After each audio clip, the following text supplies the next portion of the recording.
Konnichiwa, your boy INCOG, better on Rush video. And today for you guys, we're doing the last video. This is the 5th video that we are recording on OTAKUDAIKUN's channel. Let's just in Magecraft Spiritrons?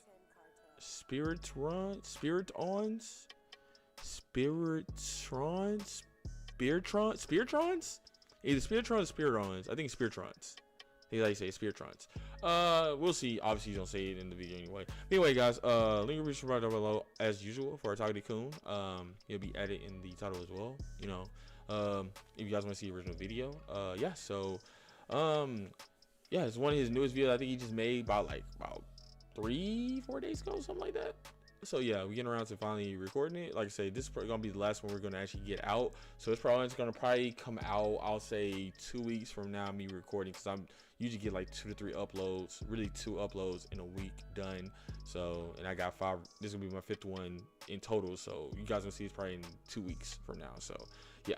All right. So anyway, guys, let's get right to it. So play.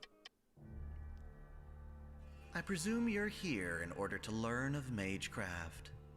I'll have you know, there's no room for the weak-willed in this course, and despite your best efforts, the sorcery of our time is but a fraction of what it once was in the Age of Gods. Much of the craft is established through pedigree, and the culture of mages is riddled with deception and moral depravity. That said, if you insist, I shall do my best to educate you in this miserable, yet fascinating world.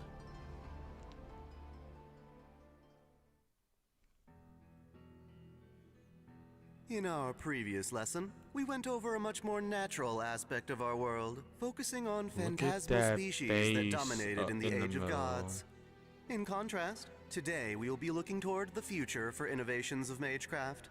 Specifically, we will be talking about Spiritrons. Spiritrons, which have okay, vastly expanded the very concept of what Magecraft can be. Just like any other human, mages too are subject to stereotypes. A popular one is that mages are terrible with technology.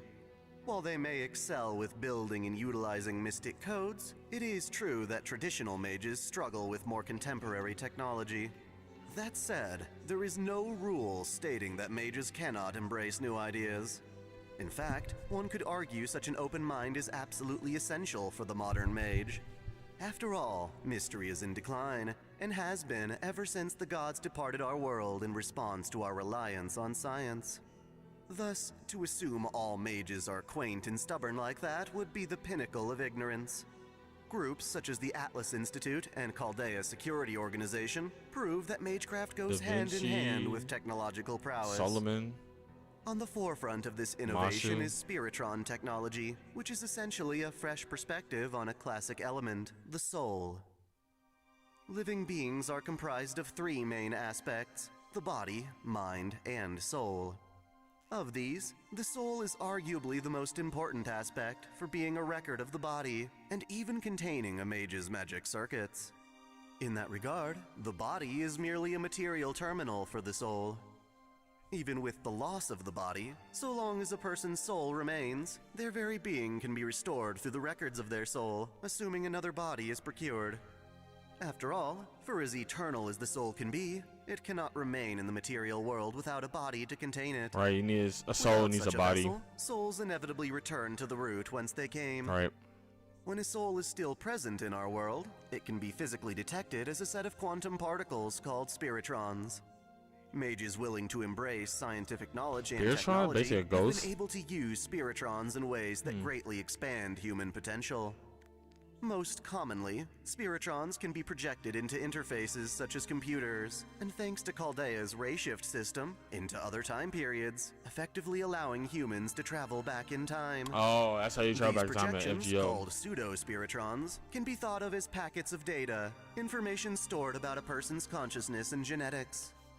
This is useful for projecting humans into avatars in a virtual environment, but Spiritrons are also ideal for storing all manner of data, allowing for extremely efficient Spiritron computers. Using Spiritrons in this way, it's possible to create vast information networks that are years ahead of civilian tech. In some worlds, this innovation is absolutely essential. In the various timelines we refer to as extra worlds, Earth suffered a great collapse in the 1970s. resulting in the end of traditional magecraft, as the mana needed to perform it dried up. The mages of old became obsolete, and in their place, more technologically savvy mages took over, utilizing a process called Spiritron hacking to perform their craft in an entirely digital space. The future of these worlds falls not onto the prosperity of the Earth, but rather the existence of the Moon Cell, a massive supercomputer on the moon that's been around for over 100 million years. While we can only speculate its origin, its central database, the Moon Cell Automaton, has been recording the universe's history in a manner similar to the Root's Akashic records. Beyond storing records, the automaton also contains a vast artificial environment known as the Serial Phantasm, or Seraph for short. Hoping to take shelter in this virtual space, Spiritron hackers would, naturally, hack into Seraph, projecting into it their own souls converted into pseudo-Spiritrons. Many of these hackers continue their magecraft not through channeling the Earth's mana, but by executing computer programs. As such, the mages of the Moon Cell are more aptly called wizards, if only to distinguish them apart from the mages of old. So adorable. Wizard spells, known as code casts, convert traditional incantations into precompiled code, only requiring the wizard's own mana for activation. Such codes can be stored externally through consumable objects, but they are most effective when installed directly into a wizard's virtual avatar, though this has the chance of altering their nature, so it comes at a risk. The very first Spiritron hacker was a man named Twice H. Peaceman. After being orphaned during the Earth's Great Collapse, he survived through warfare to become a scientist. Always the orphans. While not a traditional magus, he started Spiritron hacking as part of his research to cure a disease known as amnesia syndrome. While his body was destroyed in a bioterrorist attack, his Spiritron data was used by the Moon Cell as an NPC in the Moon Cell Grail Wars. Other significant Spiritron hackers include Shinji Mato. As the son of an influential mage family, Shinji would have fared poorly as a traditional mage, but as a wizard he excelled. His penchant for online gaming helped him strive in virtual environments. Is that the same Shinji I'm thinking about? Thanks to new technology, an otherwise inept mage can be seen as formidable by brilliant mages like Rin Tosaka. Another wizard who didn't exactly start as a typical mage is Kiara Sesshoin, a daughter of the Shingon Tachikawa Eiten school of Buddhism. Despite being ill and bedridden for her first 14 years of life, she was able to make a name for herself by learning Spiritron hacking from her like-minded worshippers. This allowed her to form a strong presence on the internet, reforming the Tachikawa Eiten school into a cult centered around worshipping her. One sign of a skilled Spiritron hacker comes from the ability to change one's avatar. While the Moon Cell assigns combatants their clothing, placing them into one of several roles at school, certain mages are quick to hack those designs in lieu of their own. Runru, otherwise known as Lil Ronnie, was a rather twisted competitor with an eating disorder. In contrast to her thin body, she wears the costume of a popular burger joint's mascot. It goes without saying that her clown attire is anything but standard. The mage Julius B. Harvey entered the Moon Cell Grail War under unique circumstances. Through hacking, he first entered the war by using the personal data of Soichiro Kuzuki, a school teacher. Hacking allowed him to find the data of another NPC and use that data as a false identity. Much like Shinji, the mage Jineko Karigiri developed her talent for technology by mastering video games. As an accidental captive of BB's Sakura Labyrinth, she used her expertise in Spiritron hacking to create a virus used to weaken BB's Sentinel Meltralis. However, hacking needn't be used for such extreme purposes. Pfluger, a Middle Eastern spellcaster, was able to use his Spiritron hacking to encrypt data sent over the internet to securely message Lord El Malloy II. The Atlas Institute found use in Spiritrons both in and out of extra worlds. The alchemist Sion Eltnam Atlasia fights with a nanofilament wire called Etherlight. While it can be swung like a whip, Sion's Etherlight is primarily meant for tapping into her enemy's nervous system, letting her read their thoughts and memories. Given that such things are recorded into a person's soul, the Etherlight is considered a form of Spiritron hacking. Similarly, as the soul contains magic circuits, the creation of homunculi with circuits can also be thought of as manipulating Spiritrons. Perhaps the best example is Rani VIII, a special homunculi made by Atlas's Sealim Eltnam Re Atlasia. Not only does Ronnie have magic circuits, but at her core is a Spiritron computer named Hermes, a smaller form of Atlas's supercomputer Tri-Hermes. This is a lot. Despite hacking the moon cell to exist within Seraph as a virtual entity, her self-destruct protocol, Mode Osiris, has the potential to corrupt the moon cell by overloading her magic circuits in case her mission fails. Naturally, the Chaldea security organization wouldn't have been established without the help of technology from Atlas. When its first director, Marisbury Animesphere, claimed victory in the Holy Grail of Fuyuki in the year 2004, he wished upon the Grail for the wealth needed to fully realize Chaldea, a facility that could monitor the continued well-being of humanity. At its core is Chaldeus, the simulated global environment model. It uses part of what we consider to be the planet's soul, Alaya, to replicate the Earth as a miniature that can be observed in both the past, present, and future. Its shape is formed of high-density spiritrons that can only be observed by a lens known as Sheba. Should a human actually touch Chaldeus directly, they will be decomposed on a molecular level akin to being swallowed by a small sun. Dang, Aside from seriously? its comprehensive Fate servant summoning system, Chaldea's greatest asset is its ray-shifting technology. It surpasses the brilliance of even Spiritron hacking, in that, rather than projecting one's soul into a virtual space, it allows a person to project their soul onto another point in time. Fascinating. The result is a genuine, physical form of time travel that Chaldea uses primarily in the correction of historical anomalies or singularities. Oh, Normally, yeah. time travel would fall under the domain of true magic, but Chaldea found a way to achieve something practically similar by taking a person's soul, converting it into pseudo-spiritrons, and projecting those onto Chaldeus at various time periods. Rayshift subjects even bypass the counterforce, being perceived as phantasmal beings.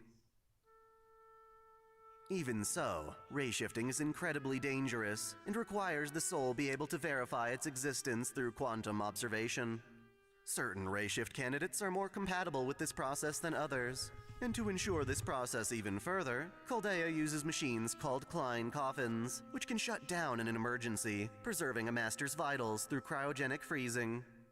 Verifying a person's existence across time, as well as monitoring their vitality and the current state of singularities, demands tremendous computation. To handle this, Chaldea has its own supercomputer, Trismegistus, built by Atlas using the same tech as their computer Tri-Hermes. As such, Trismegistus is a Spiritron computer that is essential to maintaining a master's existence remains tied to both the past and present. Lastly, I want to mention that heroic spirits, like the ones summoned by Chaldea, are effectively spiritual beings, and as such, their shape and appearance are dictated by their soul. While a servant can certainly wear clothing from the era to which they're summoned, their basic appearance can always be restored from the blueprint imprinted on their soul. As such, another way for servants to change appearance is to alter their own saint graphs, engraving new outfits onto their souls.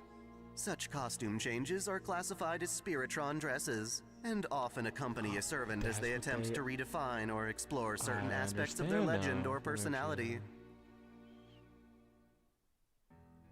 In summation, Spiritrons are a discovery that has helped bridge the traditional practices of Magecraft with modern science.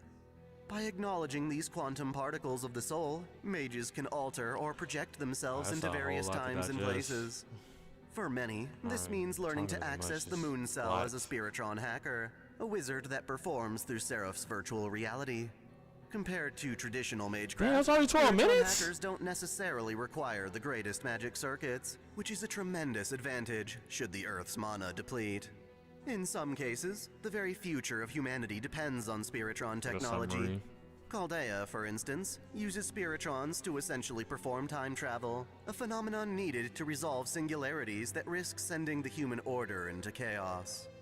With a more thorough understanding of the soul, I feel it is now possible to talk about the most famous aspect of Magecraft, the ability to summon Earth's epic heroes as heroic spirits.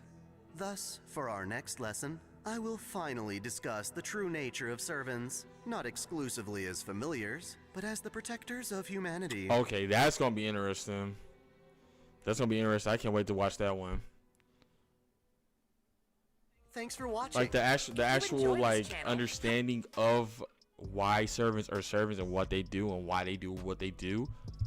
I can't wait for that. Okay, but listen, Magecraft Spiritrons, pretty cool. It's a lot to digest, man. Like, that was interesting. That's why I wasn't saying too much, 'cause I was trying to understand a lot of it.